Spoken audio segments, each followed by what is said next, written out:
এরকম ধরনের একটা থটস আমাদের সমাজের মধ্যে ঘুরপাক খায় যে রাজনীতি থেকে দূরে থাকো, আধ্যাত্মিকতা নিয়ে যদি থাকো তাহলে তো আরোই দূরে থাকো। এবার যেটা বলতে চলেছি, এতক্ষণ পর্যন্ত যেটা বললাম তাও তো ঠিক আছে, এবার যেটা বলতে চলেছি, যেখানেই বা বসে আছেন শক্ত করে ধরে বসুন, পায়ের নিচে মাটি খসে যেতে পারে। কি প্রমাণিত হচ্ছে? যে আধ্যাত্মিকতার সাথে রাজনীতি ডিরেক্টলি ভাবে জড়িত নয়, কিন্তু পরোক্ষভাবে জড়িত, এবং সেই পরোক্ষভাবে জড়িতটা অত্যন্ত গুরুত্বপূর্ণ এবং সারা জীবন মাথা ঠুকে যেতে হবে। আজকে যে প্রশ্নটা নিয়ে আলোচনা করতে চলেছি তার আগে আমার নিজেরই একটা প্রশ্ন রয়েছে। সেই প্রশ্নটা হচ্ছে এটাই যে রাজনীতি এবং জীবন এবং আধ্যাত্মিকতা এই তিনটের সঙ্গে সম্পর্ক কি, নাকি এই তিনটের মধ্যে কোনো সম্পর্ক নেই? আচ্ছা, আধ্যাত্মিকতা এবং জীবনের সাথে কি সম্পর্ক সেটা তো নয় আমরা বুঝেছি এর আগে বা আমার এই চ্যানেলে বিভিন্ন ভিডিও থেকে, কিন্তু রাজনীতি তার সঙ্গে কিভাবে সম্পর্কিত? এরকম ধরনের একটা প্রশ্ন আমার কাছে এসছে, প্রশ্ন নয় বলতে গেলে আজকে থ্রেট এসছে আমার কাছে, ইনডাইরেক্টলি থ্রেট। তো সেই থ্রেট বা প্রশ্নটা কি একটু পড়ি তাহলে বুঝতে পারবেন। বেশ কয়েকটা এসছে, তার মধ্যে একটা দেখাচ্ছি। আপনার চ্যানেল তো আধ্যাত্মিক চ্যানেল, তাহলে আপনি রাজনৈতিক পোস্ট করছেন কেন? রাজনৈতিক পোস্ট আপলোড করে কি মানুষকে আধ্যাত্মিকতা শেখানো যায়? আপনার চ্যানেলে বেশ কয়েকটা ভিডিও দেখেছি, বাকিদের থেকে আলাদা, উন্নত এবং ভালোও লেগেছে। আচ্ছা, থ্রেট করার আগে আমাকে মানে ইয়েও করেছে, প্রেজও করেছে। কিন্তু তাই বলে এরকম ধরনের রাজনৈতিক পোস্ট, আধ্যাত্মিকতার সাথে রাজনৈতিক বিষয়ের কি সম্পর্ক? যদিও ওটা আপনার চ্যানেল এবং আপনি যা খুশি করতেই পারেন, কিন্তু এরকম ধরনের রাজনৈতিক পোস্ট বা বিষয় বারবার আসতে থাকলে আমি বুঝবো যে আপনার থেকে আধ্যাত্মিকতা শেখা সম্ভব নয় এবং আপনার চ্যানেল আনসাবস্ক্রাইব করতে বাধ্য হব। আমি ভয় পেয়ে গেলাম, বাবা আনসাবস্ক্রাইব করবেন না প্লিজ, আমি তো এখানে নাম কামাতে এসেছি, আমি তো এখানে ফেমাস হতে এসেছি, আমি তো এখানে টাকা পয়সা কামাতে এসেছি, এরকম আনসাবস্ক্রাইব করে দেবেন না। ভয় পেয়ে গেলাম আমি। কোন পোস্টটা নিয়ে কথা বলা হচ্ছে সেটাও একবার দেখিয়ে দিই। কিছুদিন আগে আমি একটা পোস্ট করেছিলাম, কোনো ভিডিও নয়, পোস্ট করেছিলাম। তো সেখানে এরকম টাইপের আমার বক্তব্য ছিল যে আপনারা দেখতে পাচ্ছেন স্ক্রিনে সেটা, যে ঘাস বা ঘাসের পাতা, ফুল ইত্যাদি তো গরু ছাগলে খায়, আর পদ্ম ফুল দুর্গাপূজায় ব্যবহার করা হয়, যা এই দেশের জাতীয় ফুল। কিন্তু এক মিনিট, আমি কি কোনো পলিটিক্যাল কথাবার্তা বলে ফেললাম? তাও আবার এই ভোটের প্রাককালে, মানে ভোটের আগেই আমি এটা পোস্ট করেছিলাম কিছুদিন আগে। হে ভগবান, এবার আমাকে কে বাঁচাবে? তো আমার এই পোস্টটাতেই যত আপত্তি বেশ কিছু মানুষের, তার মধ্যে একটা আপত্তি দেখালাম এখানে, যেটা বেসিক্যালি প্রশ্ন বলবো না থ্রেড বলবো না বক্তব্য বলবো আমি নিজেই বুঝতে পারছি না। থ্রেটই বলা চলে, আনসাবস্ক্রাইব করে দেবো বলেছে তো থ্রেটই বলা চলে এটাকে, এবং সেই থ্রেটে তো আমি ভয় পেয়ে গেছি বাবা, আমি ভয়ে কাঁপছি একদম, থরহরি কম্প আমার। মজার বিষয়, এতক্ষণ পর্যন্ত যেটা করে দেখালাম বা যেটাই বা করছি বা যেটাই বা বলছি, কিন্তু আসল বিষয়টা আমাদেরকে বুঝতে হবে যে আধ্যাত্মিকতা এবং জীবনের সঙ্গে সম্পর্ক কি সেটা তো আমরা বুঝলাম, কিন্তু তার সঙ্গে রাজনীতি কিভাবে জড়িত সেটা আমাদেরকে বুঝতে হবে। বিষয়টা হচ্ছে এরকম টাইপের, মানে আমি এরকম ধরনের প্রশ্ন নিয়ে বা বক্তব্য নিয়ে কোনোদিন আলোচনা করতে চাই না, কিন্তু আমার মনে হলো এটা নিয়ে আলোচনা করা উচিত, কারণ আমি এর আগেও এরকম টাইপের এক্সাম্পল দেখেছি। আমি বলেছিলাম বোধহয় এর আগে, বেশ কিছুদিন আগে কোনো একটা ভিডিওতে, যে আমার পরিচিত কোনো এক বন্ধু বা আত্মীয়ের মোবাইলে, মোস্ট প্রবাবলি হোয়াটসঅ্যাপে, তো সেই ব্যক্তি আমার পরিচিত যেই বা হোক না কেন, আমার মনে পড়ছে না তিনি কে, বেশ কয়েকদিন মানে মাস বা বছর আগেকার কথা বোধহয়, আমি বলেছিলাম বোধহয়, আমি আবার বলে দিচ্ছি, কোনো একটা ভিডিওতে আলোচনা করেছিলাম, আমার মনে পড়ছে না কোন ভিডিওতে, এবার বলে দিচ্ছি আর একবার, যে ওই ব্যক্তি ও কোনো একটা আশ্রমের সঙ্গে জড়িত, এবং মানে তাদের একটা গ্রুপ রয়েছে, হোয়াটসঅ্যাপ গ্রুপ রয়েছে ওই আশ্রমের সঙ্গে যারা জড়িত মেম্বার যারা এবার রয়েছে, তাদের একটা করে গ্রুপ বানিয়ে দেওয়া হয়েছে, মানে একটা গ্রুপ, এই গ্রুপে সবাই রয়েছে। তো আমার পরিচিত সেই বন্ধু ভুল করে কোনো একটা পলিটিক্যাল কিছু একটা পোস্ট ওই গ্রুপের মধ্যে শেয়ার করে দেয়, ওই আশ্রম নামক ওই গ্রুপটাতে, মানে যেখানে ভক্তিমূলক আলোচনা হয় অমুক তসু। তো সেখান থেকে তার কাছে রিপ্লাই আসে, মানে ওই আশ্রমে যেই বাহক একটু হেড বা একটু উপর লেভেলে রয়েছে তার তরফ থেকে, যে এরকম ধরনের পলিটিক্যাল কথাবার্তা এই গ্রুপে পোস্ট করবেন না, এটা এটা এটা একটা আশ্রমের চ্যানেল, এখানে শুধুমাত্র ভক্তিমূলক বিষয়বস্তু পোস্ট করবেন, এই সমস্ত রাজনৈতিক পোস্ট এখানে করবেন না, এরকম টাইপের একটা বক্তব্য তার তরফ থেকে এসেছিল, এবং পরবর্তীকালে আমার বন্ধু সেটাকে মুছেও দিয়েছিল বোধহয় সেই পোস্টটাকে। যেহেতু যাই হোক, মানে জিনিসটা হচ্ছে এইটাই যে এরকম ধরনের একটা থটস আমাদের সমাজের মধ্যে ঘুরপাক খায় যে রাজনীতি থেকে দূরে থাকো, আধ্যাত্মিকতা নিয়ে যদি থাকো তাহলে তো আরোই দূরে থাকো, কারণ এইগুলো নোংরা বিষয়। মূল বিষয় হচ্ছে এইটাই, তাহলে কি করবো? রাধা রাধা জপ করে যাব? রাধা রাধা রাধা রাধা জপ করে যাবো অর্থ না বুঝে। আমি রাধা রাধা জপ করাতে বা কৃষ্ণ কৃষ্ণ বা রাম রাম জপ করাতে কোনোদিন কোনো মানে তার বিরোধিতা করিনি, কিন্তু আমার বিরোধিতা এইটাই যে অর্থ না বুঝে করা। তো কি করবো, রাধা রাধা করে যাবো অর্থ না বুঝে? কোনো রকম কোনো এক দাড়িতে গিট বাজা মানে সাধু বাবা বা কোনো একটা বাবাজি গুরুজি এসে বুঝিয়ে দেবে সারাদিন রাধা রাধা জপ করো, কেন কি জন্য জানি না, সেটা করে যাব। এবার যেটা বলতে চলেছি, এতক্ষণ পর্যন্ত যেটা বললাম তাও তো ঠিক আছে, এবার যেটা বলতে চলেছি, যেখানেই বা বসে আছেন শক্ত করে ধরে বসুন, পায়ের নিচে মাটি খসে যেতে পারে। কিন্তু এই যে এরা শিখিয়ে দিচ্ছে রাধা রাধা রাধা রাধা করতে, যদি এদের বাড়ির কোনো মা বোন বা দিদি যদি সত্যিই রাধার মতো হয়ে যায়, তাহলে কিন্তু এরা তাকে বাঁচতে দেবে না। রাধার ক্যারেক্টার যদি আমরা চ্যানেলাইজ করার চেষ্টা করি, তো সেরকম যদি কেউ হয়ে যায় এদের বাড়ির মা বোন বা দিদিরা কেউ, এরা সত্যি তাকে বাঁচতে দেবে না। রাধা কি করেছিল? রাধা কৃষ্ণকে প্রেম করেছিল, কৃষ্ণের ভালোবাসায় পড়ে গেছিল, এবং কৃষ্ণকে তার পরিবারেরই একজন ফ্যামিলি মেম্বার। তো সেরকম ঘটনা যদি আমাদের বাড়ির মা বোনেরা কেউ করে, বা যারা এরকম টাইপের ওই অর্থ না বুঝে রাধা রাধা রাধা রাধা করতে থাকে, তো তাদের বাড়ির কেউ কোনো এক মহিলা যদি এরকম রাধার মতো হয়ে যায়, তাকে বাঁচতে দেবে? তাহলে এরকম ধরনের হিপোক্রেসি কেন? তাহলে এরকম ধরনের হিপোক্রেসি হওয়া তো উচিত নয়। রাধার ক্যারেক্টার কি সেটা না বুঝেই সে রাধা রাধা করতে বলছে। রাধার ক্যারেক্টার কি আমি বোধহয় কোনো একটা ভিডিওতে বুঝিয়েওছিলাম, যে রাধা হচ্ছে প্রেমের প্রতীক, রাধা হচ্ছে প্রকৃতির প্রতীক, এবং প্রেম আর প্রকৃতি বাধা বন্ধন বোঝে না, তারা শুধু সত্য বোঝে। রাইট? এটাকে নিয়ে আলোচনা করতে গেলে আবার প্রচুর সময় লাগবে, কিন্তু এটা আজকে আলোচনার মুদ্রা বিষয় নয়। মুদ্রা বিষয় এইটা, যে জীবনের সঙ্গে রাজনীতি বা রাজনীতি, জীবন এবং আধ্যাত্মিকতা একে অপরের সঙ্গে কিভাবে জড়িত। এরা যদি এই যে বলে কৃষ্ণ কৃষ্ণ করতে, রাম রাম বলতে, সবসময় জপ করে যাও অর্থ না বুঝে, আমি আবার বলছি, যারা অর্থ বুঝে করে তাদের বিরোধী কিন্তু আমি নয়, কিন্তু যারা অর্থ না বুঝে শুধুমাত্র কর্মকাণ্ড করে, আমি সর্বদাই তাদের বিরোধী। তো তাদের বাড়িতে কেউ যদি কৃষ্ণ বা রামের মতো হয়ে যায়, তাহলে কি তারা ছেড়ে কথা বলবে? তারা কি তারা সেটা মেনে নিতে পারবে? রামের মতো যদি তাকে 14 বছর বনবাসে যেতে হয়, পারবে? কৃষ্ণের মতো যদি সবকিছু ত্যাগ করে দিয়ে ছেড়ে চলে যেতে হয়, কৃষ্ণ বৃন্দাবন একদম সম্পূর্ণ ত্যাগ করে চলে গেছিল, কেউ যদি তার বাড়ি থেকে এরকম সবকিছু সম্পূর্ণ ত্যাগ করে দিয়ে চলে যায়, মেনে নিতে পারবে? কিন্তু সে কৃষ্ণ কৃষ্ণ রাধা রাধা রাম রাম রাম রাম জপ করে যাচ্ছে, অর্থ না বুঝে। তো এইগুলোকে হিপোক্রেসি বলে। তো রাজনীতির সঙ্গে সম্পর্ক কোথায় আধ্যাত্মিকতার? দেখুন, স্পষ্টভাবে বলতে গেলে আধ্যাত্মিকতার সাথে রাজনীতির কোনো সম্পর্ক কিন্তু ডিরেক্টলি ভাবে নেই।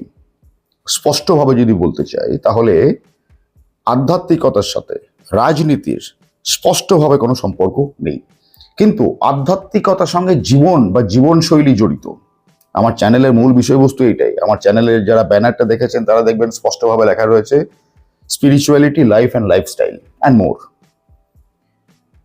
তো স্পিরিচুয়ালিটির সাথে অর্থাৎ আধ্যাত্মিকতার সাথে জীবন বা জীবনশৈলী অর্থাৎ লাইফ বা লাইফস্টাইল জড়িত, এবং লাইফ বা লাইফস্টাইলের সঙ্গে কিন্তু রাজনীতি জড়িত। সুতরাং দেখতে গেলে বাকিদের মতো নয়, অর্জুন হয়ে প্রকৃত গীতার বাস্তব অর্থ বুঝে বাস্তব জীবনে প্রয়োগ করে জীবনকে উন্নত করতে চান? মেম্বারশিপ নিয়ে এখনই জয়েন করুন বাস্তব জীবনে গীতা। মেম্বারশিপ নেওয়ার জন্য জয়েন বাটনে ক্লিক করুন। সুতরাং দেখতে গেলে কি প্রমাণিত হচ্ছে, যে আধ্যাত্মিকতার সাথে রাজনীতি ডিরেক্টলি ভাবে জড়িত নয়, কিন্তু পরোক্ষভাবে জড়িত, এবং সেই পরোক্ষভাবে জড়িতটা অত্যন্ত গুরুত্বপূর্ণ। তো রাজনীতি যদি আমরা না বুঝি, তাহলে আমরা আমাদের জীবনকে ঠিকঠাক ভাবে চালাতে পারবো না। এরকম ভাবে অন্ধভক্ত হয়ে, এরকম ভাবে অর্থ না বুঝিয়ে কর্মকাণ্ড করলে জীবন চলবে না। আর তারই আজকে ফলাফল হচ্ছে আজকের এই দিন, যেটা আমাদেরকে দেখতে হচ্ছে।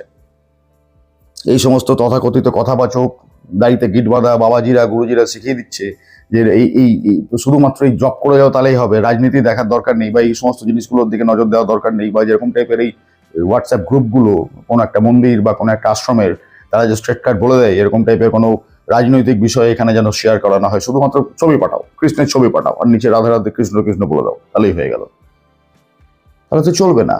যার জন্য আমি কি বলছি, যার জন্য আজকে আমাদের এই জীবনের অবস্থা। এই যে পোস্ট আমি করেছিলাম, যেটা নিয়ে এত আপত্তি এই লোকটার, বা এরকম ধরনের আরো বেশ কিছু লোকের যাদের প্রশ্ন আমার কাছে এসছে, আমি এখানে ভুলটা কি বলেছিলাম? আমি বলেছিলাম যে এই রাজনীতিক মানে এই ভোটের প্রাককালে আমি কি কোনো পলিটিক্যাল কথাবার্তা বলে দিলাম, এবার আমাকে কে বাঁচাবে? এই কথাটি কি সত্যি নয়? এর আগে যখন আরজিকর কাণ্ড ঘটেছিল, যখন আরজিকর কাণ্ড কারখানা ঘটেছিল, তখন সরকারে গিয়েছিল যে দল, তার বিরুদ্ধে যদি কেউ কোনো কথা বলছে, কোনো সমালোচনা করছে, তাকে কি ভয় দেখানো হতো না? তাকে কি ভুলভাল আইনি কেস দেওয়া হতো না? সত্যি না মিথ্যা এটা? 100% সত্যি। তাহলে এটা কি জীবন বা জীবনশৈলীর সঙ্গে জড়িত নয়? অবশ্যই জড়িত। এবার আমি জেনে শুনেও মুখ খুলছি না, তার মানে আমি অন্যায় করছি। তাহলে যদি অন্যায় করছি, তাহলে আমি আধ্যাত্মিকতা কেন করছি, বা আমি স্পিরিচুয়ালিটি কেন পালন করছি, বা আমি নিজেকে ভক্ত কেন বলছি? অর্থাৎ অন্যায়কে দেখেও আমি চোখ বন্ধ করে দিচ্ছি, নিয়ে বলছি আমি ভক্ত, আমি স্পিরিচুয়াল, আমি আধ্যাত্মিক ব্যক্তি। এটাই তো হিপোক্রেসি। তো এই হিপোক্রেসি আমার দ্বারা হবে না। আর এইটাই আমি মানুষকে শেখাই, যে যেটা সত্য সেটা সঙ্গে চলতে। আমার প্রায় প্রত্যেক ভিডিওতে এই একই বার্তা থাকে, কখনো ডিরেক্টলি কখনো ইনডিরেক্টলি, যেটা সত্য, যেটা উচিত, সেটা সঙ্গে চলতে হবে। ভালো লাগলেও চলতে হবে, খারাপ লাগলেও চলতে হবে, এবং এটাই আমি মানুষকে শেখাই। আমার বললাম তো, প্রায় প্রত্যেক ভিডিওর মাধ্যমে আমার এই একই মেসেজ থাকে। আর এরকম ধরনের কিছু শিশু সুলভ ব্যক্তিরা, কি আর বলবো, শিশু সুলভই বলি, অন্য কিছু বিশেষণ দিতে চাইলে অনেক কিছু দেওয়া যেতে পারে, কিন্তু আপাতত এর থেকে ভালো বিশেষণ আমার কাছে কিছু নেই। এই সমস্ত শিশু সুলভ ব্যক্তিরা, তারা কি মনে করে যে আমাকে ভয় দেখাবে, এরকম থ্রেট দেবে, আনসাবস্ক্রাইব করে দেবো, ভিডিও দেখবো না, রিপোর্ট করে দেবো, তাহলে আমি ভয় পেয়ে যাব? আবার বলে দিয়ে, আমি কিন্তু এখানে কোনো রকম ভাবে নাম কামাতে আসিনি, আমি কোনো রকম ভাবে ফেমাস হতেও আসিনি। বহু আগে বলেছিলাম, যখন আমার এই চ্যানেল শুরু করেছিলাম, বেশ কয়েকবার বলেছিলাম, তখন মাঝখানে বেশ কয়েকদিন বলা হয়নি, আজকে আবার মনে করে দিচ্ছি। আমি এসেছি, এই যে বললাম, যেটা উচিত সেটা করার জন্য, এবং যেটা উচিত সেটা আমি করছি। এবং এদেরকে আমি কি করে বোঝাই, এই সমস্ত শিশু সুলভ ব্যক্তিদেরকে, যে আমার এই চ্যানেল সবার জন্য নয়। আমি এর আগেও বলেছি, যারা কর্ম বোঝে বা বুঝতে চায়, আমি তাদের জন্য। কিন্তু যারা কর্মকে ফাঁকি দিয়ে শুধুমাত্র কর্মকাণ্ড করবে এবং বলবে এটাই সবকিছু, আমি তাদের জন্য নই। এই চ্যানেল তাদের জন্য নয়, নয়, নয়। কৃষ্ণের কথা বলি আমি, আমার প্রত্যেক ভিডিওতেই বলতে গেলে আমি কৃষ্ণের কথা বেশি বলি। তো রাজনীতি এবং কৃষ্ণ কিরকম ভাবে ওতপ্রোতভাবে জড়িত, আশা করি সেটা আমাকে বলে বোঝাতে হবে না। তাহলে কৃষ্ণ কৃষ্ণ করব এবং কৃষ্ণের সঙ্গে রাজনীতি যে ওতপ্রোতভাবে জড়িত সেইটাকে বাদ দিয়ে দেবো, এটা তো আবার হিপোক্রেসি হয়ে গেল। তো আমি তো সেই হিপোক্রেসির বিরুদ্ধে, আমি সেই সত্যের পক্ষে। কৃষ্ণ কি রাজনীতি করেননি? প্রচুর, মানে এখনো পর্যন্ত আমি যদি ভুল না বলছি, বিশ্বের সব থেকে বড় রাজনীতিবিদ হচ্ছে ভগবান শ্রীকৃষ্ণ। হ্যাঁ, তাই বলে এটা ভাববেন না যে উনি শান্তির পক্ষে নন, উনি সবসময় যুদ্ধের পক্ষে নন। It's not like that. যুদ্ধের আগে উনি কিন্তু শান্তি চেয়েছিলেন, এবং নিজেও গেছিলেন কৌরবদের কাছে জোর হাত করে ভিক্ষে চাইতে, তাদেরকে বোঝাতে যে পাণ্ডবদেরকে কমসে কম 5টা গ্রামই দিয়ে দাও, তাহলে কিছু হবে না, আমি পাণ্ডবদেরকে বুঝিয়ে দেবো, কোনো যুদ্ধ হবে না। এর থেকে বড় শান্তি দূত আর কি বা হতে পারে, আর কেই বা হতে পারে? ভগবান হয়ে হাত জোর করে তাদেরকে বোঝাচ্ছে। কিন্তু তারা বুঝবে তবে তো। তো তখন যুদ্ধ অনিবার্য। এবার যখন যুদ্ধ হচ্ছে, এবং যখন তাদের মানে উল্টো দিকে কৌরবদের দলে যখন পিতামহ ভীষ্ম রয়েছে, যাকে মারা সম্ভব নয়, যার কাছে ইচ্ছা মৃত্যুর বরদান রয়েছে, তাকে কিরকম ভাবে পলিটিক্স করে অর্জুনের হাতে মারা হলো, নিধন করা হলো তার, তো সেটা কি পলিটিক্স নয়? আর শুধু পিতামহ ভীষ্মের কথাই বা কেন বলছেন? কৌরবদের দলে যতজন ছিল প্রত্যেককেই তো পলিটিক্স করে মারা হয়েছে, এবং সেই পলিটিক্স কে করেছিল? স্বয়ং ভগবান শ্রীকৃষ্ণ নিজে। কিন্তু আমরা সেই পলিটিক্স থেকে দূরে সরে যাই, আমরা শুধু নাম জপ করতে অভ্যস্ত। কেন? কারণ সেখানে কোনো পরিশ্রম নেই। কিন্তু এই পলিটিক্স কর্ম, এগুলোতে পরিশ্রম রয়েছে। এইটাই তো আমি বলি, এই হিপোক্রেসি করবেন না, আমি হিপোক্রেসির বিরুদ্ধে। আর যারা এরকম ধরনের হিপোক্রেসি পছন্দ করে, আমি বা আমার এই চ্যানেল তাদের জন্য নয়, নয়, নয়। আমি আবার বলে দিচ্ছি। একটু যদি আপনি আপনার নিজেরই বাস্তব জীবনের দিকে তাকান, তাহলেও বুঝতে পারবেন যে জীবনের সঙ্গে রাজনীতি কিরকম ভাবে ওতপ্রোতভাবে জড়িত। আপনি দেখুন না, আপনার বাড়ির যদি কোনো ছোট ছেলে থাকে বা ছোট বাচ্চা থাকে, আপনি কি তার সঙ্গে মানে কোনো রকম ভাবে রাজনীতি করেন না? বা কেউ কি করে না? বাড়ির বাবা মারা কি তার ছোট বাচ্চাদেরকে বলে না, এই পড়াশোনা কর, পড়াশোনা করলে আমি তোকে যেটা পছন্দ সেটা কিনে দেবো? হয়তো তার সাইকেল পছন্দ, হয়তো তার কোনো একটা বল পছন্দ, হয়তো তার ব্যাট পছন্দ, কোনো পছন্দের জামা কাপড় পছন্দ, তা আমি কিনে দেবো। এটা তোকে ভালো রেজাল্ট করে দেখাতে হবে, তুই ভালো রেজাল্ট কর, আমি ওটা কিনে দেবো। এটা কি পলিটিক্স নয়? 100বার পলিটিক্স তো। হ্যাঁ, এবার অনেকেই বলবে এই তো লোভ দেখানো হচ্ছে। হ্যাঁ ঠিক আছে, লোভ দিয়েও যদি তার উন্নতি করা হচ্ছে, তাতে ক্ষতি কোথায়? কৃষ্ণ তার পলিটিক্সের মাধ্যমে এইটাই তো বোঝাচ্ছেন। কৃষ্ণ তার পলিটিক্স গুলোর মাধ্যমে, মহাভারতে তার পলিটিক্স গুলো যদি আমরা ভালো করে বোঝার চেষ্টা করি, তাহলে কৃষ্ণ তো এই জিনিসটাই করছেন। ধর্মকে প্রতিস্থাপন করার জন্য যদি অধর্মও করতে হচ্ছে, তাহলে সেটাও ধর্ম। কৃষ্ণের বক্তব্য সেইটাই। পুরো মহাভারত, পুরো ভগবদ গীতা যদি আমরা অধ্যয়ন করি এবং তার সারমর্ম খুঁজে বের করার চেষ্টা করি, তাহলে তো এটাই বেরোবে যে ধর্মকে স্থাপন করার জন্য যদি অধর্মও করতে হয়, তাহলে সেটাও ধর্ম। তাহলে দেখুন এখানে অধর্ম কি, লোভ দেখানো হচ্ছে। সে বাবা বা মা তার বাচ্চাকে লোভ দেখাচ্ছে, পড়াশোনা কর, তাহলে আমি তোকে ওই চকলেটটা কিনে দেবো, বা বলটা কিনে দেবো, বা ব্যাটটা কিনে দেবো, বা তোর ওই খেলনাটা কিনে দেবো, বা সাইকেল কিনে দেবো, হোয়াট এভার ইট ইজ, তার যাইবা পছন্দ। তাহলে লোভ দেখানো অধর্ম, কিন্তু ধর্ম কি, তার উন্নতি করা। তো তার উন্নতি করার জন্য তাকে লোভ দেখালাম, অর্থাৎ অধর্ম করলাম। তাহলে এই অধর্মটা হচ্ছে ধর্ম। আমরা ধর্ম বলতে কি বুঝি? ওই দাড়িতে গেট বাঁধা বাবাজিরা, গুরুজিরা, তথাকথিত সামাজিক যে সমস্ত কথাবাচকরা, তারা কি শিখিয়ে দেয় আমাদেরকে? নয়, এই সমস্ত করা যাবে, নয়, এই সমস্ত ভুল। তারা ভগবদ গীতার একটা পাতা উল্টো হয়তো পড়েনি, মহাভারতের একটা পাতা উল্টো হয়তো পড়েনি। তারা ওই যে আধ্যাত্মিক বিষয়বস্তুগুলো যদিও বা দু একটা পাতা উল্টে পড়ে শিখেছে, বাস্তব জীবনের সঙ্গে তার কি সম্পর্ক তারা বিন্দুমাত্র জানে না, না জানতে চাই। আর এইটুকু সাধারণ বিষয় যদি আমি বোঝাতে না পারি, তাহলে আমার ভগবদ গীতা আলোচনা করার কোনো অধিকার নেই। আমি যে বাস্তব জীবনে গীতা এই চ্যানেলে যে স্পেশাল সিরিজ চালাই, যেখানে শয়ে শয়ে ব্যক্তি যুক্ত হয়েছেন এখনো পর্যন্ত, এবং শুধু যুক্ত হননি, তারা জীবনকে অনেক অনেক অনেক অনেক অনেক বেশি উন্নত করেছেন। সমাজের প্রত্যেকটা স্তরের মানুষই মোটামুটি সেখানে রয়েছেন, একদম নিচু স্তর থেকে শুরু করে একদম টপ লেভেল পর্যন্ত বাস্তব জীবনে গীতাতে। তো সেখানে আমি মানুষকে এই জিনিসগুলোই বোঝাই, ভগবদ গীতার ওই যে শ্লোকগুলো, সেগুলো বাস্তব জীবনের সঙ্গে কিভাবে জড়িত, যারা জড়িত রয়েছেন, যারা যুক্ত রয়েছেন, তারা খুব ভালোভাবে জানেন। তো এই সামান্যতম বিষয়টুকু যদি আমি বোঝাতে না পারি, বাকিদের মতো নয়, অর্জুন হয়ে প্রকৃত গীতার বাস্তব অর্থ বুঝে বাস্তব জীবনে প্রয়োগ করে জীবনকে উন্নত করতে চান? মেম্বারশিপ নিয়ে এখনই জয়েন করুন বাস্তব জীবনে গীতা। মেম্বারশিপ নেওয়ার জন্য জয়েন বাটনে ক্লিক করুন। তো এই সামান্যতম বিষয়টুকু যদি আমি বোঝাতে না পারি, তাহলে ওই বাস্তব জীবনে গীতা, অর্থাৎ ভগবদ গীতা নিয়ে আমার যে স্পেশাল সিরিজ, সেটা চালানোর আমার বিন্দুমাত্র কোনো অধিকার নেই, আমি মনে করি অ্যাটলিস্ট। সুতরাং এই আলোচনার যদি আমরা জিস্টে পৌঁছাতে চাই, তাহলে দেখা যাবে এইটাই যে আধ্যাত্মিকতার সঙ্গে রাজনীতি দেখতে গেলে ডিরেক্টলি কোনো সম্পর্ক নেই, কিন্তু ইনডিরেক্টলি রয়েছে, এবং সেটা যথেষ্ট গুরুত্বপূর্ণ। এবং সেটা কি না, আধ্যাত্মিকতার সঙ্গে জীবন এবং জীবনযাত্রা জড়িত, অর্থাৎ লাইফ এবং লাইফস্টাইল বা জীবনশৈলী জড়িত, এবং তার সঙ্গে রাজনীতি ওতপ্রোতভাবে জড়িত। আর ওই রাজনীতিকে আমরা পাত্তা দিই না, রাজনীতিকে আমরা নোংরা মনে করি। অ্যাটলিস্ট আমরা নিজেদেরটা তো বুঝি, দেশ রাষ্ট্র বাদ দিন, সমাজ এ সমস্ত বুঝতে হবে না, কমসে কম নিজেরটা ভালো বুঝুন, রাজনীতির সঙ্গে আপনার কি সম্পর্ক। তা নাহলে ওই যে বললাম, আজকে আমাদের যেরকম অবস্থা সেরকম টাইপের হতে থাকবে। এই গত 15 বছর ধরে, এবং তার আগে লাস্ট তারও আগে 34 বছর ধরে, অর্থাৎ 49 বছর ধরে আমরা যেরকম পিছিয়ে রয়েছি, তার কারণ কি? তার কারণ এই মানসিকতা। এই যে আধ্যাত্মিকতা আলোচনা করছেন, তার সঙ্গে রাজনৈতিক পোস্ট, আনসাবস্ক্রাইব করে দেবো, করে দিন, ক্ষতি আপনার হবে, আমার কিচ্ছু যায় আসে না, কিচ্ছু যায় আসে না আমার।